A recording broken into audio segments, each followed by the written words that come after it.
Hello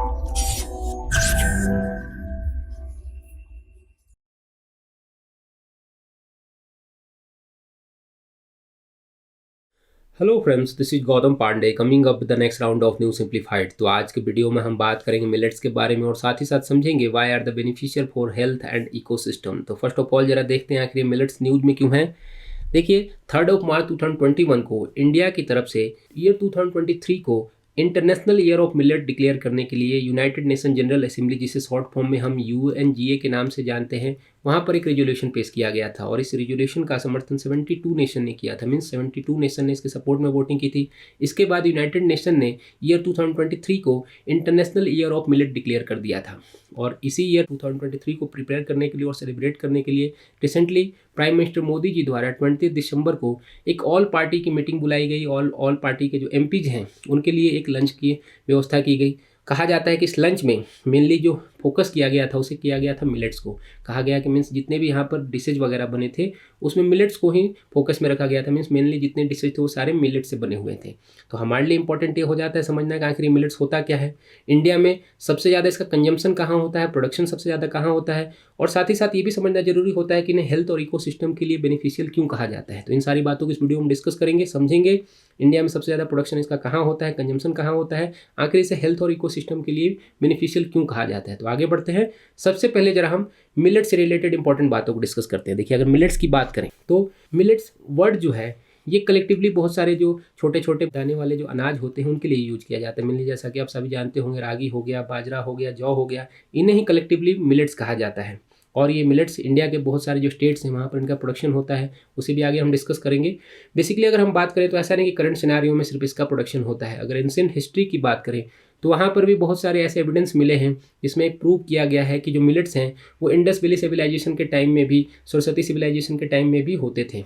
according to बात करें historian की तो 3300 से 1300 BC के टाइम में भी इसके साक्ष्य मिले हैं, मीन्स इसके एविडेंस मिले हैं, मीन्स यहाँ पर मिलेट्स होते थे। मेनली क्या होता था कि इंडिया वाला जो करंट वाला इंडिया वाला पार्ट है वहाँ पर मिलेट्स का प्रोडक्शन होता था, बट लार्ज स्केल पर धीरे धीरे इंडिया से अदर नेशन में इसका फैलाव होता गया। और जो कहा जा रहा है करंट की बात अगर हम करें तो कहा गया कि 130 से अधिक ऐसे नेशन हैं करंट में जहाँ पर मिलेट्स का प्रोडक्शन लार्ज स्केल पे होता है। जैसे कि अगर USA हो गया, चाइना हो गए, ऑस्ट्रेलिया हो गया, नाइजीरिया हो गया, सूडान हो गया, बहुत सारे ऐसे नेशन हैं जहाँ पर मिलेट्स का प्रोडक्शन होता है। तो अब जरा हम बात करते हैं कि इंडिया में सबसे ज़्यादा इसका प्रोडक्शन कहाँ होता है और सबसे ज़्यादा कंजम्पशन कहाँ होता है। देखिए, बेसिकली अगर पहले ज्वार की बात करें तो ज्वार का सबसे ज़्यादा प्रोडक्शन जो होता है वो होता है महाराष्ट्र में, कर्नाटक में, राजस्थान में, तमिलनाडु में, आंध्र प्रदेश में, UP में, तेलंगाना में और MP में। बेसिकली अगर हम बात करें अकॉर्डिंग टू 2020-21 की डेटा की तो ज्वार का सबसे ज़्यादा प्रोडक्शन अगर हम बात करें तो ये होता है महाराष्ट्र में। तो ये पॉइंट हम याद रखेंगे, कभी कभी इस तरह के MCQ बन सकते हैं। अगर बाजरे की बात करते हैं तो बाजरे का मेनली प्रोडक्शन होता है राजस्थान में, UP में, हरियाणा में, गुजरात, MP, महाराष्ट्र एंड कर्नाटक में। सिमिलरली अगर हम बात करें डेटा की तो अकॉर्डिंग टू 2020-21 की डेटा के अकॉर्डिंग सबसे ज़्यादा जो बाजरे का प्रोडक्शन है ये होता है राजस्थान में। तो ये पॉइंट हम याद रखेंगे, कभी कभी इस तरह के MCQ बन सकते हैं। अब बात करते हैं कि कंजम्पशन सबसे ज़्यादा कहाँ होता है। प्रोडक्शन तो हमने बात कर लिया कि भाई महाराष्ट्र में होता है सबसे ज़्यादा, राजस्थान में सबसे ज़्यादा होता है। अगर कंजम्पशन की बात करें तो मेनली ये कंजम्पशन होता है गुजरात में, फिर कर्नाटका में होता है, कर्नाटका के बाद महाराष्ट्र में, राजस्थान में और उत्तराखंड में भी इसका कंजम्पशन होता है। बट नेशन के बहुत सारे ऐसे स्टेट हैं जहाँ पे इसका लार्ज स्केल पे कंजम्पशन नहीं होता है। ये पॉइंट हम याद रखेंगे।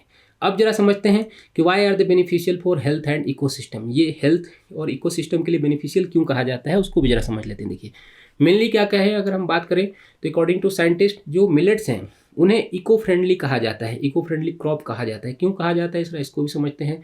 बेसिकली जैसा कि बहुत सारे ऐसे जो अनाज होते हैं उनके प्रोडक्शन में क्या होता है, लार्ज स्केल पे वाटर की ज़रूरत होती है। मीन्स जो उनकी इरीगेशन होती है उसके लिए हमें वाटर की ज़्यादा ज़रूरत होती है। जैसे कि मान लीजिए राइस हो गया, वीट हो गया, वहाँ पर हम क्या देखते हैं कि सबसे ज़्यादा यहाँ पर इरिगेशन के लिए वाटर की ज़रूरत होती है। बट अगर मिलेट्स की बात करें तो मिलेट्स में कहा जाता है कि इनके प्रोडक्शन के लिए लार्ज स्केल इरिगेशन के लिए वाटर की ज़रूरत नहीं होती है, इसलिए इन्हें इको फ्रेंडली क्रॉप्स कहा जाता है। और साथ ही साथ इनके प्रोडक्शन से जो सॉइल वगैरह है उनके जो फर्टिलिटी है उसमें डेवलपमेंट देखने को मिलता है अकॉर्डिंग टू साइंटिस्ट, ऐसा माना जाता है, इसलिए इसे इको फ्रेंडली कहा जाता है। और साथ ही साथ इसे मतलब इकोसिस्टम के लिए अच्छा माना जाता है। अगर हेल्थ की बात करते हैं तो देखिए, हेल्थ की अगर हम बात करें तो सबसे इंपॉर्टेंट बात क्या है कि हेल्थ के लिए भी अच्छा माना जाता है।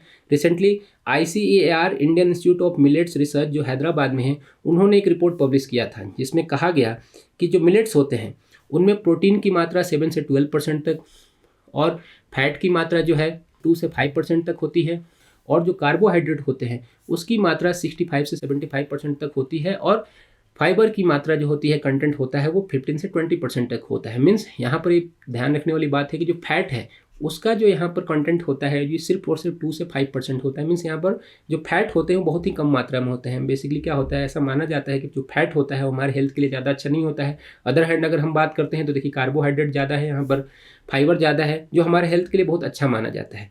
इसलिए इसे हेल्थ के हिसाब से बहुत ही बेनिफिशियल भी कहा जाता है। तो अब आपको अच्छी तरह समझ में आया होगा कि इसे हेल्थ एंड इकोसिस्टम के लिए बेनिफिशियल क्यों कहा जाता है।